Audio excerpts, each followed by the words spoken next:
A cube minus be cube is equal 56, A minus B is equal to find A square plus be square is equal ఎంత. అంటే మనం ఏ 2 values తీసుకుంటే దాని difference అనేది 2 అవుతుందో చూసుకోవాలి ఫస్ట్.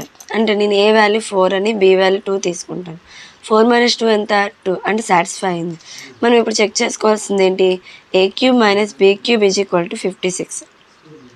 అంటే ఏ వాల్యూ ఎంత అన్నాను 4 క్యూబ్ మైనస్ బీ ఎంత 2 క్యూబ్. 4 క్యూబ్ ఎంత 64, 2 క్యూబ్ ఎంత 8. అంటే 64 - 8 ఎంత 56. అంటే ఇది కూడా సాటిస్ఫై అయింది. అంటే సో మనకు కావాల్సింది ఏంటి, ఏ స్క్వేర్ ప్లస్ బీ స్క్వేర్. అంటే 4 స్క్వేర్ ప్లస్ 2 స్క్వేర్ అంటే 16 ప్లస్ 4 ఈజ్ ఈక్వల్ 20. అంటే 20 ఇస్ ద ఆన్సర్. ఇప్పుడు మీరు చేయాల్సింది a plus b is equal to 5, a square plus be square is equal to 13.